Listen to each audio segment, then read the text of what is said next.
Hello and welcome to a tier ranking video of all the NA top 10 team transfers or lack of transfers for this 2025 RLCS season.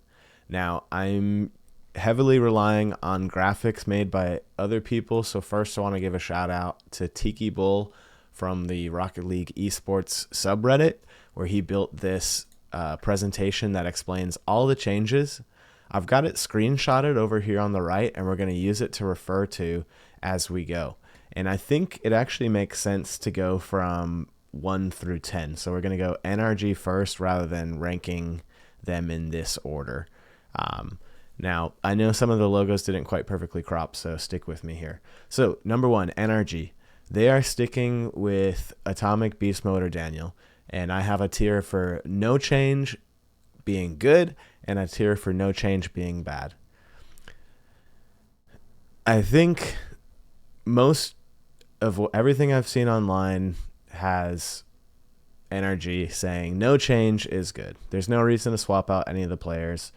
Every single one of them had moments where they didn't do their best during this first section of the split through the Birmingham major, and every one of them also had major peak moments where they carried their team into the level they're at. So, best team in the region, no change is good. Unfortunately, it just shows as an R. Let me actually fix that. Boom. Okay. We've got it fixed. Now, of course, all the logos are slightly different sizes, but that makes it more fun. So, NRG, long story short, no change is good. Atomic, Beast Mode, Daniel, still arguably the best set of players. Very high ceiling. We've seen them win a major LAN. And their floor is also extremely high, especially compared to all the other teams. The floor for NRG is very high. Their floor at LAN over the last 4 or 5 events is top 4. And no, I don't think any other team can really say that for their floor. So that is them. Let's talk about Ultimates. They just came off a grand finals loss in the Birmingham major. So they're going to be feeling like, maybe if we had a little bit of this, a little bit of that, we could have made it over the top. But I think them sticking also makes sense. So they're also going to be in the no change good category. They are peaking up. Energy is slightly dropping down, but I think over time we will see NRG and the Ultimates do amazing battles this season. So I think that is very good. I don't think there's a lot more to talk about, but if you feel differently and you think NRG or Ultimate should have made some switches or potentially done a trade between players on these teams, that to me is interesting. You let me know what you think. Now, let's talk about Gen G, which was one of the big changes. So Gen G and Shopify Rebellion traded. They traded Reddles for Justin. So you can see here on the right that of the third team with the third most points so far, Cheese, Magic Bear, and Reddles, the top 3 team traded one of its players to a top 10 team and took a 10 team player and put it on the top 3 team. So already we've got some level of controversy, and you can't ignore that. So why did they get rid of Reddles? I can only speculate, obviously, because I'm not a coach and I'm not on the team, but it's my job to speculate about Rocket League stuff. So I'm going to say they probably look at Justin as fitting their system a little bit better, and the coaches feel like Reddles could do it, but Justin was a better fit. So I think for them, they're thinking Reddles is a B or an A player, and Justin is an A or an S player. And by putting Justin in their system, he will perform better. I don't think on paper Justin is significantly better than Reddles. I think he is a little bit fancier, and sometimes he hits shots where you're like, okay, yeah, that's why he's Justin, and he's one of the GOATs of NA. But he's also on the tail end of his career, and same with Reddles. So they're kind of looking at these guys, I think, more as high-level influence on their teammates, and I think they like how Justin's playing in Justin's career. So they know Justin's been there a little bit more than Reddles has been there. But they're both very good players. So I'm going to say Gen G for going out and making a change. I'm going to be as bold to say that is an okay change.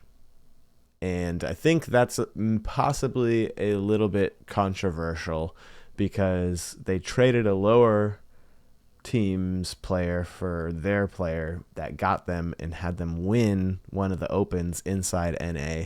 So the peak was good. I think they probably looked back at the footage and said Justin is a better fit for them staying competitive through this second open. They probably recognized that they had fluke is kind of a strong word, but they kind of had a fluky run to win an open or win open 3 in NA. So I think that's probably the main reason why they made that switch. We can't speculate on, anything character related. I think Reddles, from what I've seen, they have a lot of positive things to say about him. So I think it was totally a systems play where they're like, hey, we need a player that's more like this and this to feed Cheese and Magic Bear, or they want Cheese to take more of a third man and put Justin and Magic Bear up as like first, second for more offensive variants. And I think that's a decision. So I'm going to say that's an okay change. I think it's okay to be bold, and I'm not going to penalize them for that.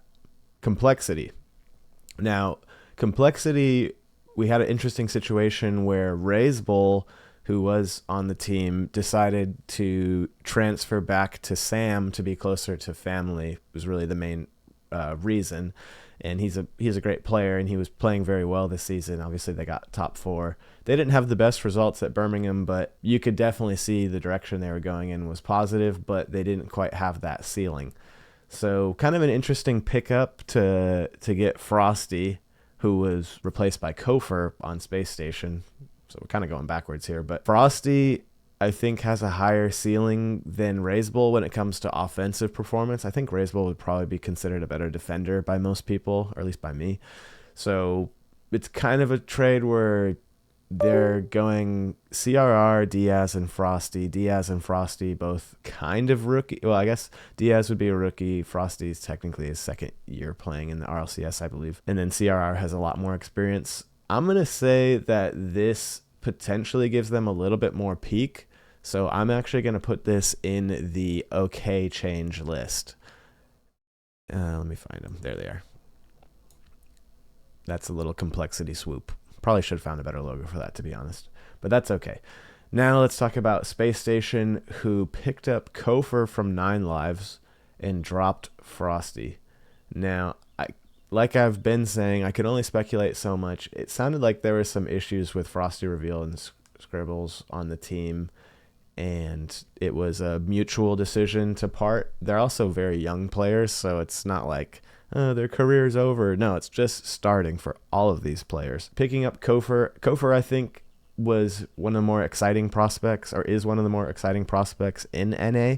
So I think putting him on this squad would be interesting. I just hope that their coaching structure is ready for a 1 to 2 year rebuild kind of, or build up of these players, and they don't just like drop them in this team and expect them to do amazing and have nothing. They don't have the support. I think this is a coachable team that will likely, you're going to see those 3 or 4 players. You're going to see Frosty, Kofor, Reveal, and Scribbles. You're going to see them in RLCS leading NA in 3 years, or 2 to 3 years, possibly sooner than that if they really get it together, because we've seen how high their ceiling is. So anyways, what do I rate Frosty, Kofor pickup? I'm actually going to give them an S tier change for that.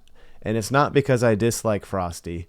I do think they had a great potential. I think Kofor is a little bit more steady when it comes to the big moments, and he's going to give them a bit of a boost. And then also less so related to their results.